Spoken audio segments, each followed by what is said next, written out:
From AgriPoint, I'm James Kotecki, and this is the Point Cloud on location at the AIM for Climate Summit in Washington, D.C. Joining me now is Sam Kass, partner at Acre Ventures, former White House chef and beans champion for Beans is How. We see the beans in the background. Let's talk beans. What is Beans is How? What are you a champion of here? Came out of a conversation now a couple years ago about how can we try to move the world around a simple act that could have a big impact globally, that's universal, that has real benefits to both human health and environmental health, and it's something that we could try to accomplish and show that if we work collectively together, we can move the needle on consumption of food.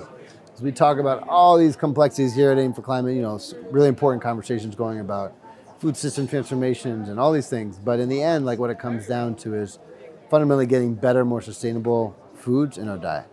And the bean is kind of like the climate and health utopia. It is a kind of a perfect food in many respects, one that's super affordable, eaten in cultures all over the world, has big environmental benefits, and is as nutrient-dense food as you can eat. So it kind of checks all the boxes, and so thought it was a great idea to try to see what we can do to push forward collective action around beans.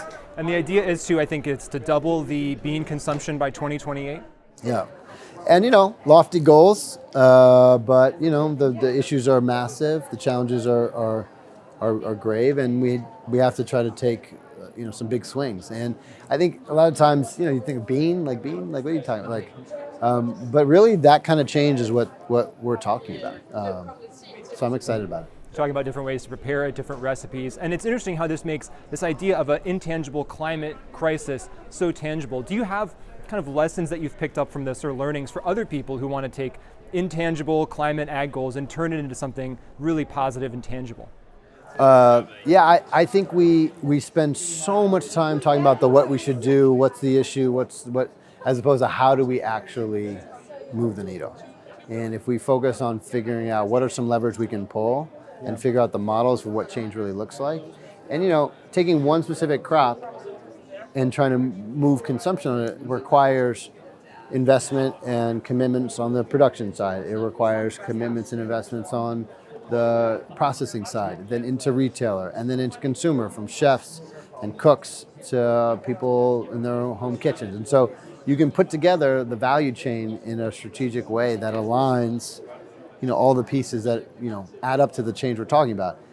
That could then be repeated along all kinds of other key ingredients and foods. So I think we're trying to build a model here that we can start to replicate around year by year shifting consumption, and it adds up. If every chef in America added one serving of beans, or if all the big food companies added a serving of beans to a bunch of their products, you're talking about billions of servings right there. So and that makes a difference. So that's the hope.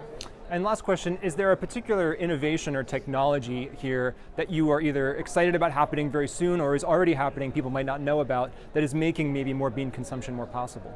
I think one of the beautiful things about beans is it doesn't require any big innovation. It's sort of low tech, high impact. Totally. Fixes nitrogen in the soil. So it's building soil health, which is a big topic of conversation, of course, where we're having massive challenges around depletion of our most important natural resource, I would say. So you have a big environmental benefit, critical to all kinds of crop rotation. So there's no tech needed. We don't need some new microbe or some new, satellite or all the, things that I spend a lot of time on. But the kind of beauty of the bean, it does everything already. I think the question is, how do we start moving our culture to value beans more and look up to the bean as opposed to down on the lowly bean, right? And I think if we understood its role in the future and what it should be playing, I think we'd be shifting how we perceive it. And that's I think where we need the most innovation, and what Beans is How is trying to do. Well, I tried one of the protein bars yesterday. It was absolutely delicious. Great. Thanks so much for being here and sharing some time with us. Sam Kass, Bean Champion. It's my best title. I really appreciate it. Thanks for the time. And thank you so much for watching. From AgriPoint, I'm James Kotecki here at the AIM for Climate Summit in Washington, D.C., and this is the Point Cloud.